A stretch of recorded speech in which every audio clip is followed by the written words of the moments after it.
Now, for more analysis on the unfolding events in Libya, let's cross over to Alabama, speak with Lew Rockwell, chairman of the Research and Educational Centre at the Ludwig von Meezes Institute. Mr. Rockwell, very good morning to you. Russia's always had close ties with Libya. Can Moscow, do you think, really influence the situation on the ground by diplomatic means at this late stage?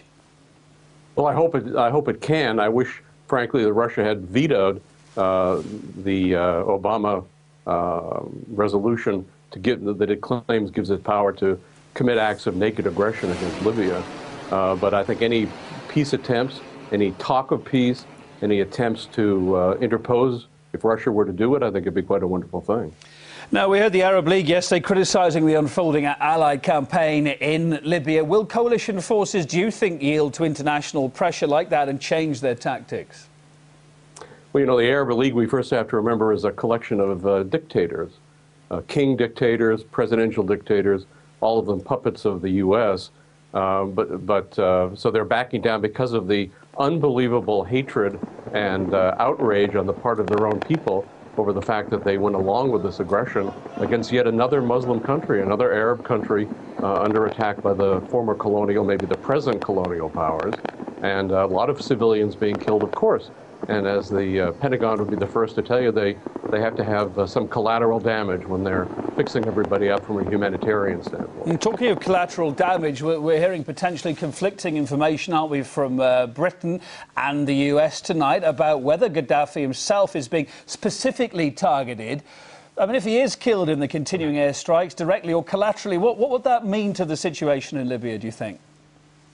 Well, first of all, I heard a hilarious, awful hilarious comment from some NATO official who said, well, they weren't attacking his compound to try to kill him as president. They were trying to kill him because he was a colonel in the Libyan army.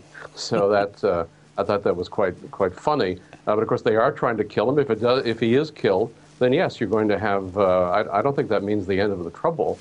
It means more and more ethnic conflict within Libya. There, of course, are tribal groups.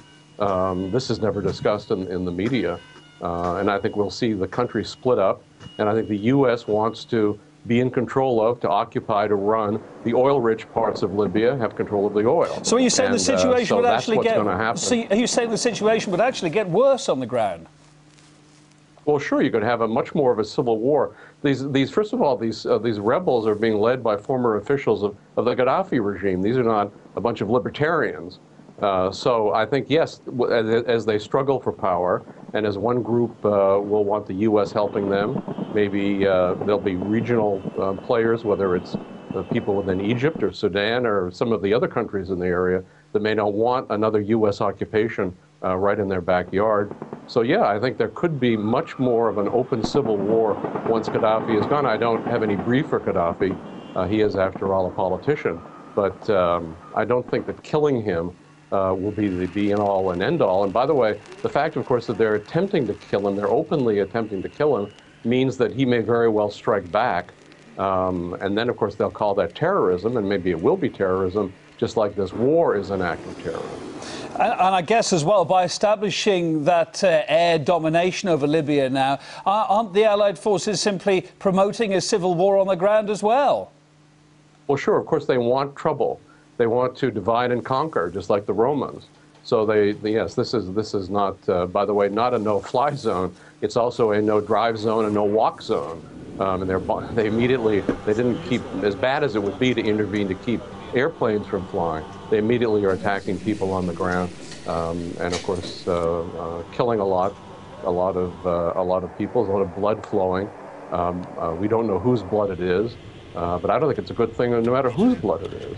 This is not a good thing that we have another war going on. And I must say, as the standpoint of an American, concerned with the fact that our government is broke, that the dollar is going down the drain, that the government is putting the whole country in the most horrific financial circumstances.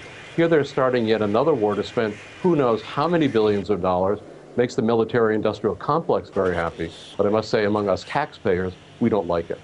Lew Rockwell, thanks for being on the program tonight here at RT, joining us from Auburn, USA, as you are.